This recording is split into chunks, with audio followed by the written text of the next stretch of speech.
You're listening to The World at 8 with Lynn Mozart.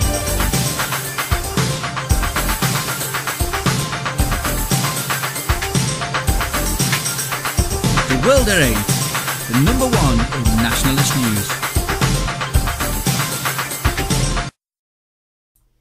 Highlights of the news today, Monday, 23rd of June, 2014.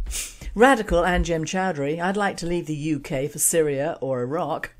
Arrest entire hamlets over car boot full of voting forms. Islamic Relief launches Ramadan pound for pound campaign with matching taxpayer monies. Immigration brings vibrancy to Sweden. I'm no kafar and a bacon attack. Why Icelanders are wary of elves living beneath the rocks. Hundreds of Egyptian women kidnapped and forced to convert to Islam. Iraq, Christians threatened with beheadings by ISIS terrorists. Thought for the day, a new sort of Islamic gap year. And finally, 2 for 1 day Monday.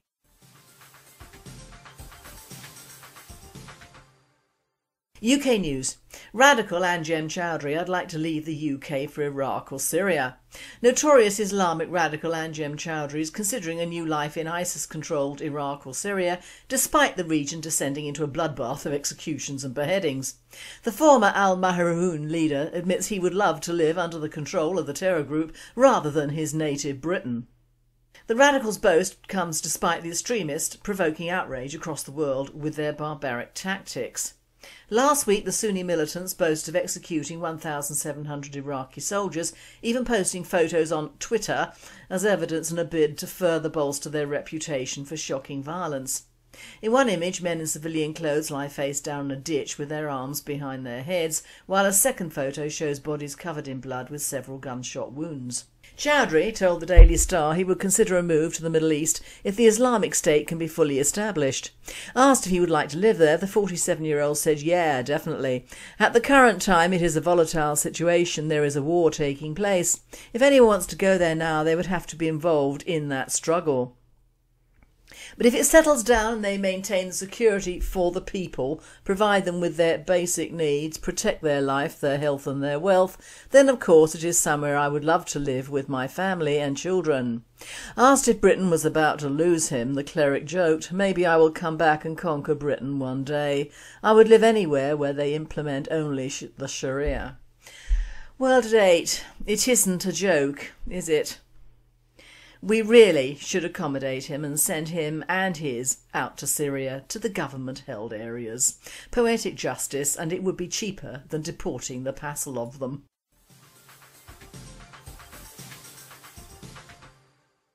Arrest entire hamlets over car boot full of voting forms. A substantial number of completed postal ballot forms were found in the incident near West Ferry Circus on the Isle of Dogs on June the 3rd. A Scotland Yard spokesman confirmed. The driver, a man aged 24, was arrested on suspicion of postal vote fraud. World at 8. Suspected postal vote fraud. This guy has got to be an ethnic. If white, he would have been arrested on the spot and charged.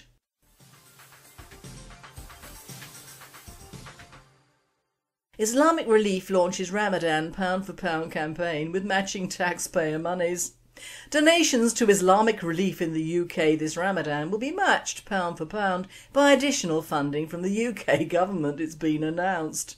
The charity's new partnership with the Department for International Development was announced by its UK director Jahangir Malik at a fundraising dinner in association with Manchester City Council at Manchester's Old Trafford. Malik said, "We are delighted to announce in our 30th anniversary year that our supporters can double their donations this Ramadan through match funding from the UK government up to a maximum of £5 million, enabling us not only to assist poor communities around the world but also improve health, education, water and earning potential for over 113,000 people in 54 villages in Sudan." World at 8. Who really cares what goes on in Sudan? This is just another ploy to buy and distribute Kalashnikovs to Muslim warlords and Islamic democratic rebels by us. Retards are us in the UK Limited.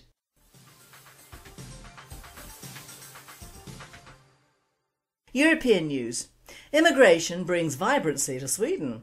Swedish health authorities discover every girl in one class had undergone genital mutilation.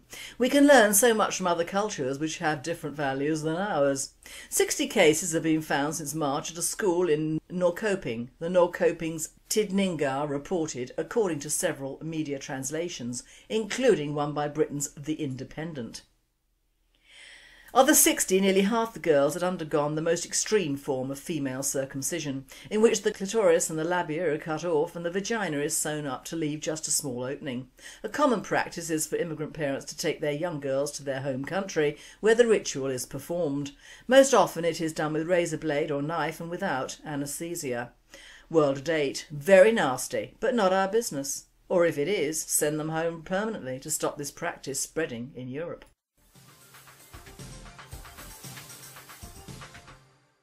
I now hand you over to I'm No Kafar and the bacon attack.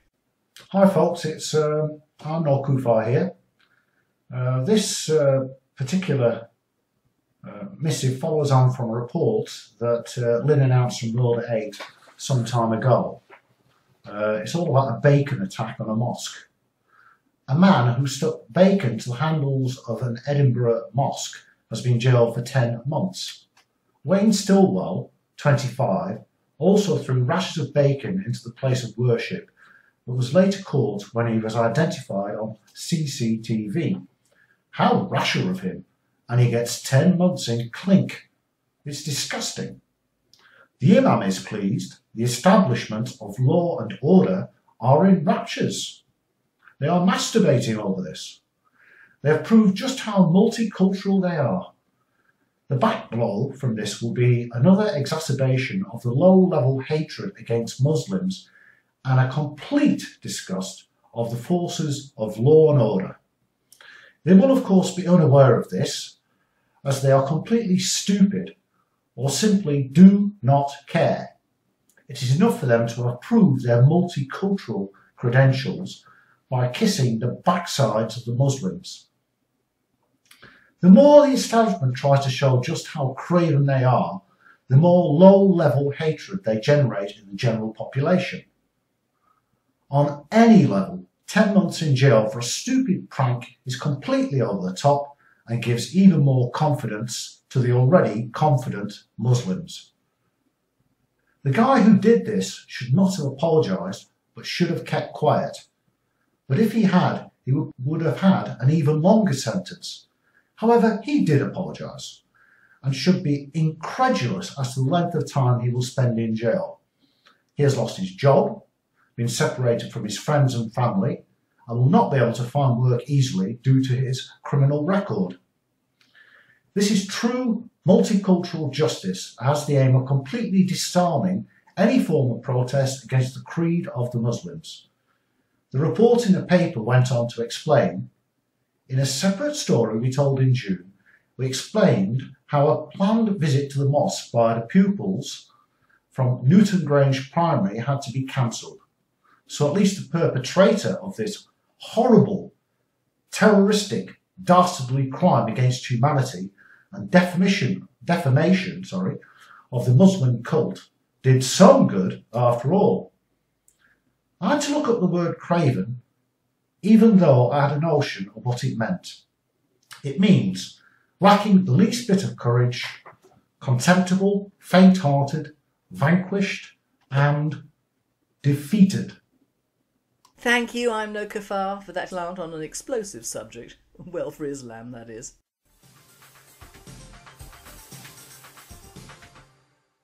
World news. Why Icelanders are wary of elves living beneath the rocks.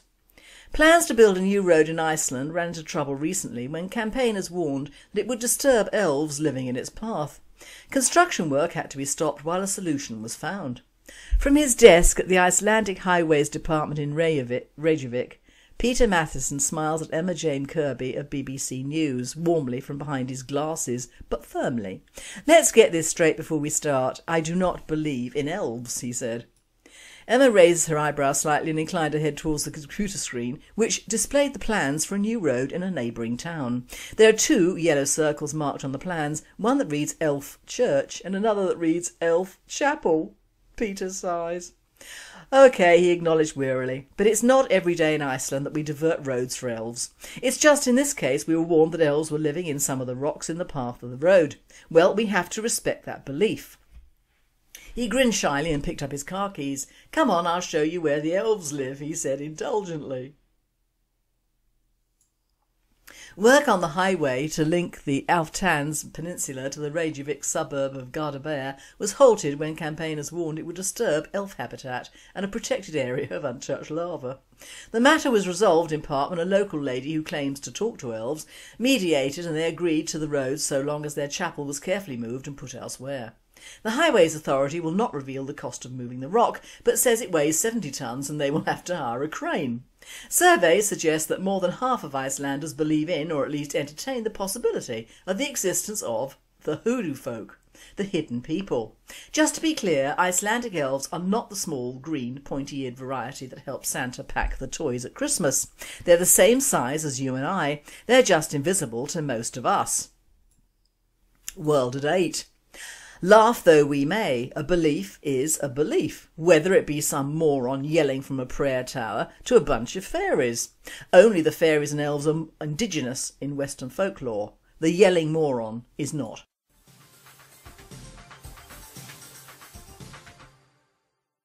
Hundreds of Egyptian women kidnapped and forced to convert to Islam. 15-year-old Amira Hafaz Wahim slipped out of the Christian church in Luxor, Egypt, where she had attended services with her mother in February, promising to dash to a nearby store and return quickly. 5 months later, she has still not been seen since, although her parents immediately suspected a 28-year-old Muslim man named Yasser Mahmoud who had tried to kidnap her before. He had succeeded this time. When her father went to the Civil Status Authority for a copy of her birth certificate, his fears were confirmed. Her name had been changed and she was now listed as a Muslim. Amira is one of the approximately 550 Coptic Christian girls and women who have disappeared in Egypt over the last 3 years, according to a report from the Egyptian Association of Victims of Abduction and Enforced Disappearances. Ebnar Louis, the Cairo activist who founded the association in 2010, said police are typically indifferent to reports of missing girls.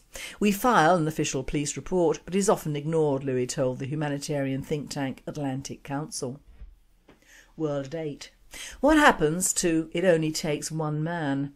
These girls are in more danger than the Nigerian lot adopted by Michelle Obama, so why nothing for Coptic Christians in their own country?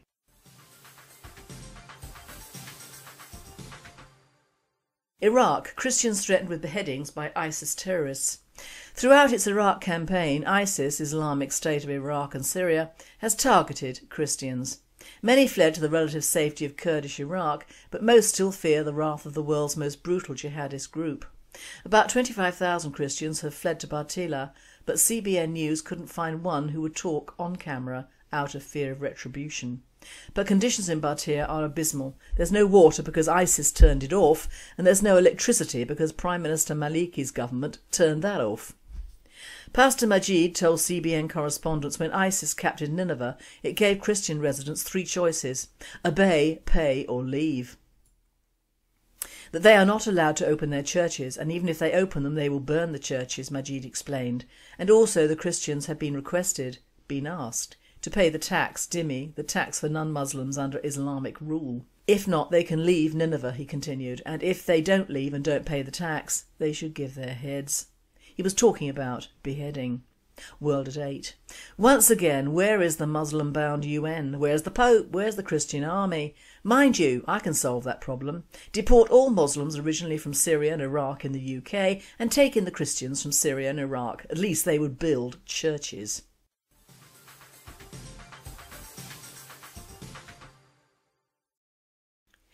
Thought for the day. A new sort of gap year.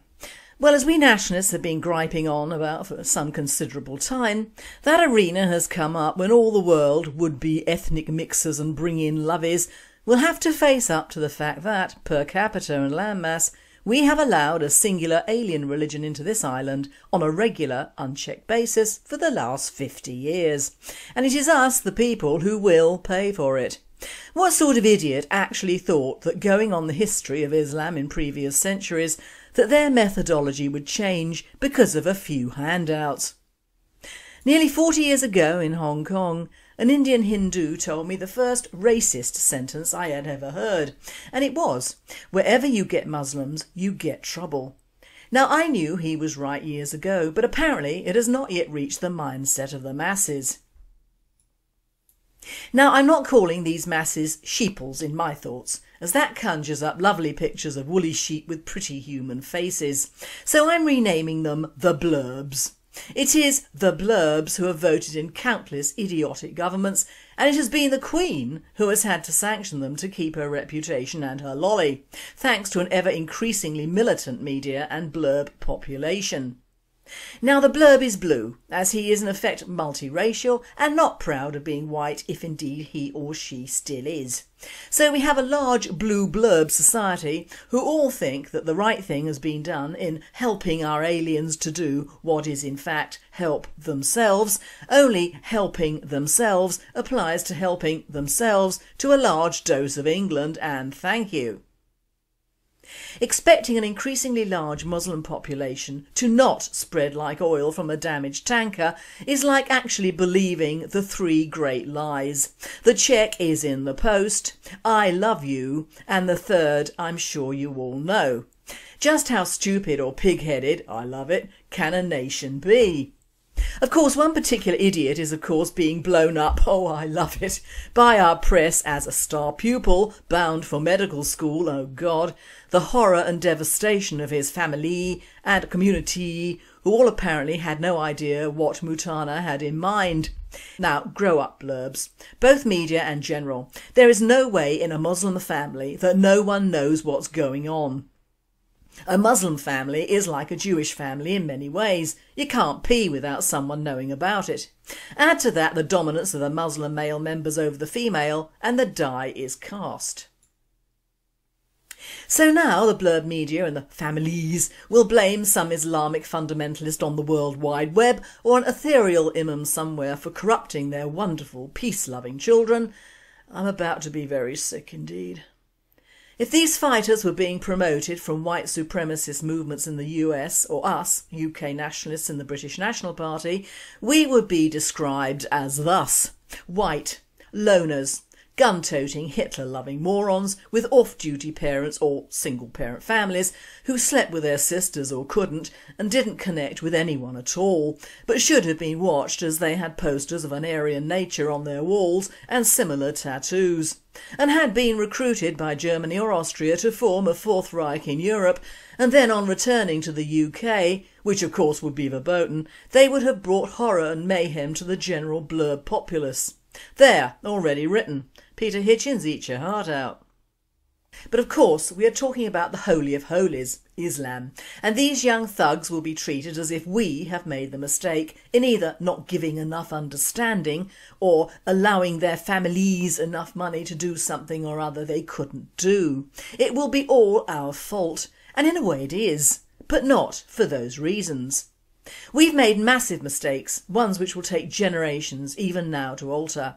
We have allowed and encouraged Islam into this country, taking no warnings from the Middle East or India and past history.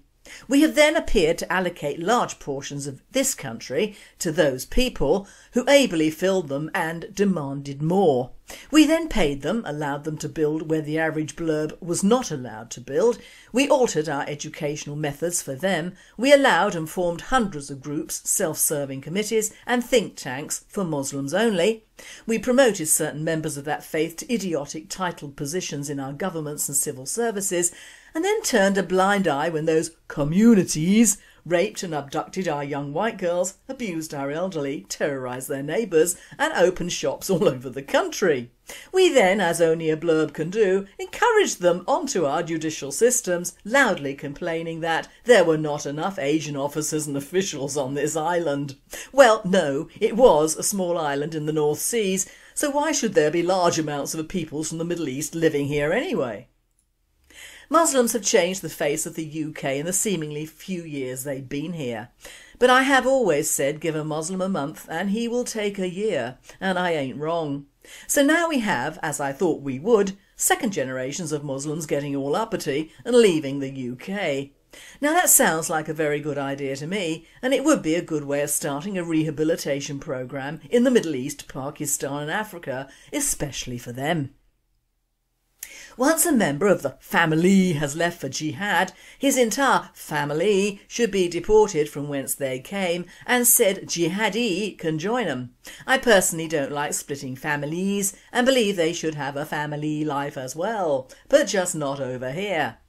Of course this would save an enormous amount in benefits, special adaptations for the Muslim households for which we pay, and the NHS and educational monies as well, which could be ploughed back into producing more blurbs. What gets me is that our powerful idiots are already putting the blame well away from the actual men and communities involved by saying we do not tolerate the extremist propaganda which directly influences people who are vulnerable to radicalisation. They aren't the vulnerable ones you mensch, you are. Many jihadists quote jihad as a cure for depression from living in the UK. Now that can be remedied by the above, my friend. No need to kill a few Syrian Christians or whale the living daylights out of an Iraqi soldier. Just return to your parents' new home and make a life there, without of course the UK benefit system, which is in itself depressing for you. Now in all my years which I am feeling today, my friends, I have known people from all walks of life and religions. And this I know. There is an underground money tree from every family in this country whose basic cause is not that of the UK blurb and governments. Fact. In the days of the IRA, huge amounts of money is poured in from Southern Irish peoples living in the UK. Jewish people fund monies into massive funds for Israel, their homeland. The Thais and the Chinese wing millions back into their homelands for various reasons, and the Muslims do the same. Owing to the concessions our banks make and the fact that we have allowed Muslims to own their own banking systems, millions and millions of pounds are funnelled from the mosques and private holdings to fund what?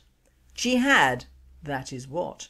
Of course, these families know what is going on. They pay for it.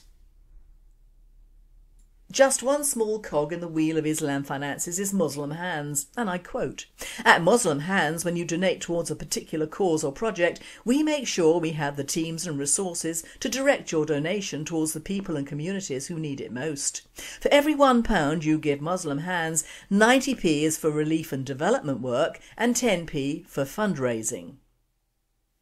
Which I find odd, as these people received £1.5 million from the MHRC, which covers their admin and fundraising efforts. So ask yourself, if this one minute cog is clanking away being government funded and like funded from the Muslim communities, there's one hell of a lot of lolly going to fund British-born retards going abroad to fight and probably keeping their families as well on British soil. Now looking at the pie chart for MH and how money was spent last year, and the interesting figures are £2,613,000 for emergencies and £2,732,000 for orphans. Now looking at the two options for donating and allowing for the different spelling within each Islamic sect, I've come up with the following on the Ummah Welfare Trust, on which passage in the Quran covers this money. Zakah. This is the compulsory alms given to which Allah has given the order for in the Quran. Its status is fard. Zakah is only eligible upon mature, sane men and women who meet nisab threshold. 2.5% of their wealth must then be given. Zakah must only be given to the specific 8 categories mentioned in the Quran. If it is not given to any of them, then it will be void and necessary to repay. Lila, this is Sadaka Nafila, but is a type that does not have the condition of having to be passed into the possession of a person, as it can be given to institutes, example, masajid, hospitals, schools, orphanages, etc. Sadaqah for the expiation of sins. This type of sadaqah is also lila. One at the time of donating should ask Allah to forgive one's shortcomings. This can be understood from the verse, indeed, good deeds take away bad deeds. Now in my readings these donations can be used for jihad, as jihad is undertaken in the name of Allah, so I would bet a large majority of orphans and emergencies have emerged in Libya, Egypt, the West Bank, Iraq, Syria and Saudi. Cap that with the millions of Islamic owned shops, takeaways, restaurants, taxi ranks, legal and financial businesses under Sharia law and the drug and sex trade, and jihad is a financial winner. Put this with Cameron, his edict of last October, in which, and I quote, David Cameron makes a pitch for new investment in the UK by Muslim countries, saying the Treasury plans to offer a £200 million Islam-friendly bond next year in 2014.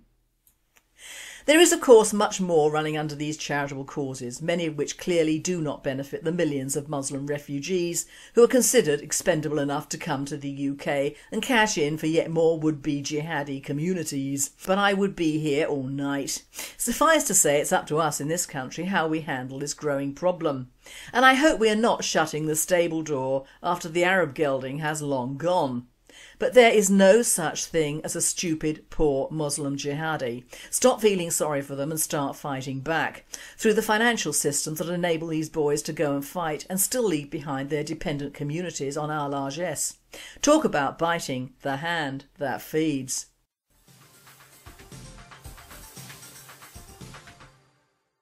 And finally, 2 for 1 Day Monday. On their wedding night, the young bride approached her new husband and asked for $20 for their first lovemaking encounter. In his highly aroused state, her husband readily agreed.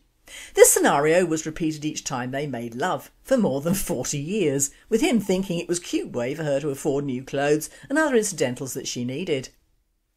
Arriving home around noon one day, she was surprised to find her husband in a very, very drunken state. During the next few minutes he explained that his employer was going through a process of corporate downsizing and he had been let go. It was unlikely that at the age of 59 he'd be able to find another position that paid anywhere near what he'd been earning, and therefore they were financially ruined. Calmly his wife handed him a bank book which showed more than 40 years of steady deposits and interest totalling nearly $1 million. She then showed him certificates of deposits issued by the bank which was worth over $2 million, and informed him that they were one of the largest depositors in the bank. She explained that for more than 3 decades she had charged him for sex. These holdings had multiplied and these were the results of her savings and investments. Faced with evidence of cash and investments worth over $3 million, her husband was so astounded he could barely speak. But finally he found his voice and blurted out, "If I'd had any idea what you were doing, I'd have given you all my business." And that's when she shot him. And our second one is, women are like phones. They like to be held, talked to and touched often, but push the wrong button and your ass is disconnected. And God promised men that good and obedient wives would be found in all corners of the world. He then made the earth round and laughed and laughed and laughed and laughed some more. You've been listening to The World at 8. I am Lynn Mozart and I wish you all a very good night.